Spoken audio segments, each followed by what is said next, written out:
Assalamualaikum warahmatullahi wabarakatuh. Halo anak-anak hebat, semangat pagi. Jumpa kembali di video pembelajaran terbaru bersama Bu Nurmi. Bagaimana kabar kalian hari ini? Semoga tetap sehat dan bahagia. Di tengah pandemi corona sekarang, Bu Nurmi berpesan agar kalian menjaga kesehatan diri dengan tetap di rumah saja, memakai masker saat bepergian, mencuci tangan dengan sabun dan air bersih mengalir, dan berolahraga teratur. Anak-anak hebat, ayo sekarang kalian siapkan alat tulis dan jangan lupa semangatnya juga ya. Di video kali ini kita akan mempelajari tentang sistem pernapasan dan gangguan pernapasan pada manusia. Sudah siap? Yuk, cekidot. Sistem pernapasan manusia. Manusia sebagai makhluk hidup tentu memerlukan udara bersih untuk bernapas. Bernapas diperlukan agar manusia tetap bisa hidup.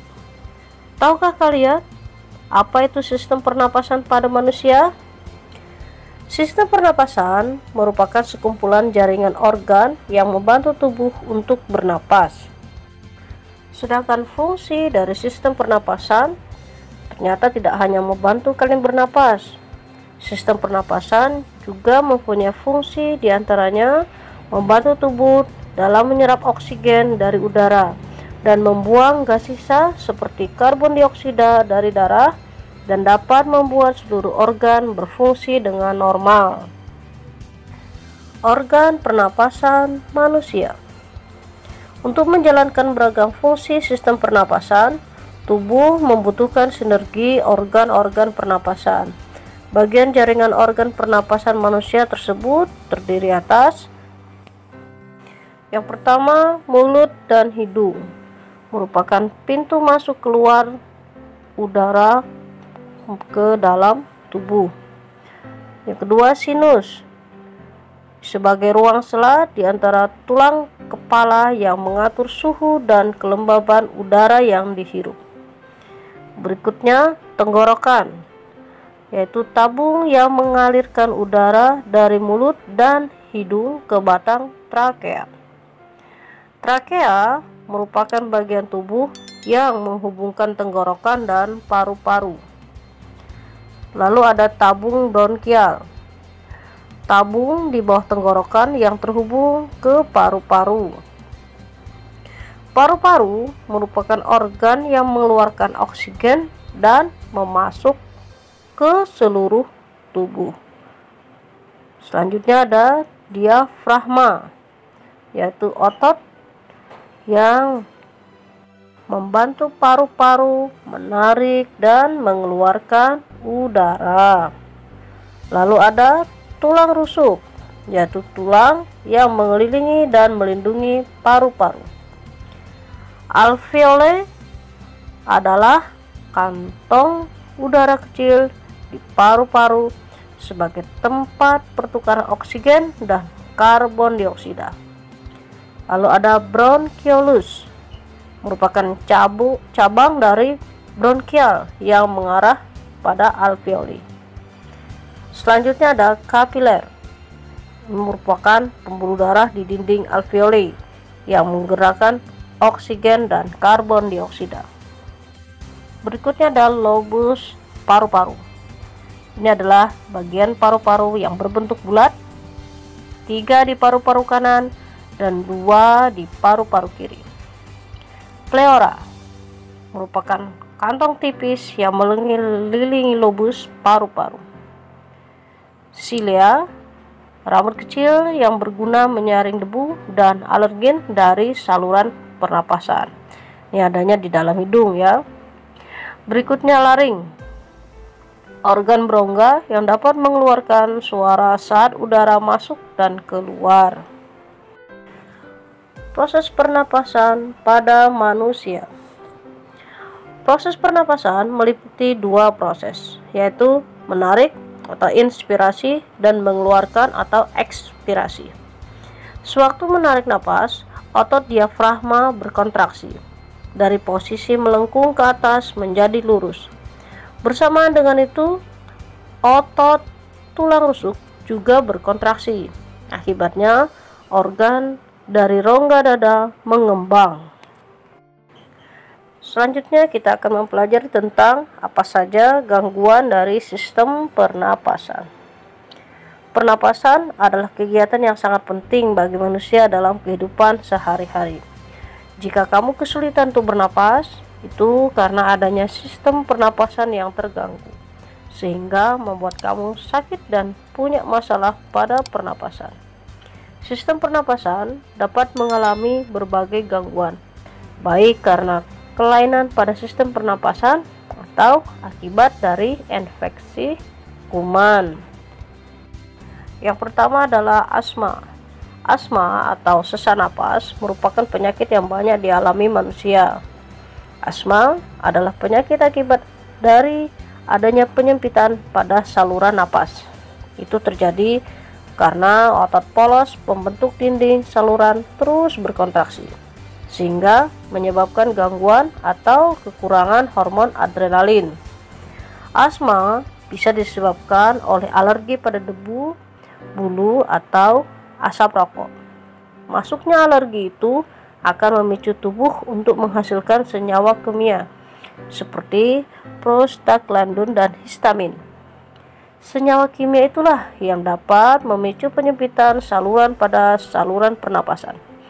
Biasanya penderita asma sulit untuk bernapas, menghirup oksigen, dada terasa sakit, mengalami batuk, napas pendek, atau napas berbunyi. Yang kedua, tuberkulosis atau TBC merupakan penyakit paru-paru yang disebabkan oleh infeksi bakteri Mycobacterium tuberculosis. Saat bakteri masuk ke dalam paru-paru, bakteri akan menyebabkan infeksi dan memicu sistem imun untuk bergerak menuju area yang terinfeksi dan segera memakan bakteri tersebut agar tidak menyebar luas. Saat sistem imun lemah atau sakit, maka bakteri dapat masuk ke dalam peredaran darah dan sistem limfa untuk menginfeksi organ lain. Penderita TBC biasanya mudah lelah, berat badan turun drastis, lesu, hilang nafsu makan, berkeringat dingin di malam hari, sulit bernapas, dan batuk berdarah. Yang ketiga adalah asfiksi. Asfiksi adalah gangguan pengangkutan dan penggunaan oksigen oleh jaringan yang mungkin disebabkan oleh tenggelam, pneumonia, tersedak makanan, atau keracunan karbon dioksida. Asfiksi merupakan kegagalan atau proses pernapasan yang disebabkan oleh kekurangan oksigen di otak. Bahkan ketidaksadaran yang terjadi itu bisa menyebabkan kematian. Selanjutnya, asidosis adalah merupakan penyakit yang diakibatkan oleh peningkatan kadar asam karbonat dan asam bikarbonat yang ada di dalam darah. Adenoid. Penyakit itu biasanya terjadi karena adanya penyempitan saluran napas, karena pembengkakan kelenjar limpa dan pembengkakan di tekak, atau orang kadang menyebutnya dengan penyakit amandel. Adenoid biasanya membesar di awal masa kecil. Infeksi pada anak-anak dapat menyebabkan pembengkakan dan peradangan kelenjar gondok dan bisa membesar permanen.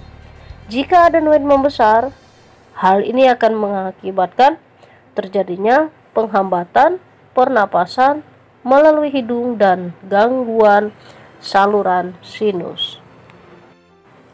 Pneumonia merupakan radang paru-paru akibat infeksi bakteri Diplococcus pneumonia. Wah, susah juga ya nama bakterinya. Paru-paru pada penderita terdapat cairan yang kental. Cairan tersebut dapat mengganggu pertukaran gas pada paru-paru. Itu menyebabkan oksigen yang diserap oleh darah akan menjadi kurang. pneumonia dapat menular melalui udara saat penderita batuk dan bersin. Gejala pneumonia yakni demam, batuk berdahak, tidak enak badan, sakit pada bagian dada, dan sering kesulitan bernapas. Untuk penanganan pneumonia, itu dapat memberikan antibiotik, obat membuat saluran napas menjadi longgar, terapi oksigen, dan penyedotan cairan yang ada di dalam paru-paru. Gangguan pernapasan selanjutnya adalah difteri. Difteri merupakan penyumbatan faring atau laring oleh lendir akibat infeksi bakteri Conibacterium diphtheria. Lebih susah lagi ya penyebutannya ya. Difteri merupakan penyakit menular yang disebabkan oleh virus ya. Penyakit ini pernah terjadi di sebagian besar dunia pada akhir abad ke-19. Ketika kejadian tersebut yang ada di Eropa dan Amerika Utara, mereka mulai membuat vaksin ya, sehingga dapat membantu menurunkan dan mengurangi penyakit-penyakit itu terus menyebar. Kemudian penderita atau orang-orang yang belum sempat terkena penyakit itu diberikan langkah-langkah imunisasi. Nah, gejala-gejala difteri biasanya adalah demam, kelelahan, kedinginan, dan sakit tenggorokan ringan. Ingat nggak kalian? Kemarin kalian pernah diberikan imunisasi difteri kan di sekolah? Selanjutnya adalah emfisema, merupakan menggelembungnya paru-paru akibat perluasan alveolus yang berlebihan. Akibatnya, permukaan yang tersedia untuk pertukaran oksigen dan karbon dioksida antara yang dihirup dan yang di darah yang melintas pada paru-paru berkurang. Gejala emfisema biasanya sesak napas, batuk ya. Jika penderita emfisema berat akan kesulitan bernapas. Itu menyebabkan penurunan oksigen yang ada di otak, juga di saluran pernapasan ya. Yang terakhir, bronkitis.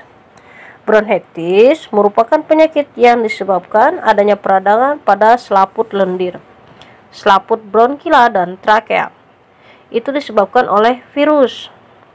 Gangguan tersebut akan membuat saluran udara di dalam paru-paru akan membengkak dan selanjutnya terisi dengan lendir yang akan menyumbat bronkus.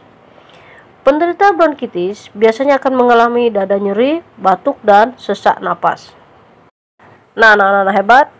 Sekarang kalian telah mengetahui sistem pernapasan pada manusia dan gangguan atau penyakit yang ada pada sistem pernapasan manusia. Ternyata begitu penting ya arti pernapasan bagi manusia, karena bernapas itu merupakan salah satu syarat manusia hidup. Kalau manusia tidak bernapas berarti tidak hidup dong ya. Nah, mulai sekarang mari kita jaga kesehatan organ pernapasan sehingga kuman, virus, atau hal lain yang dapat menyebabkan terjadinya gangguan pada organ pernapasan kita jangan sampai mendekati kita, jauh-jauh ya.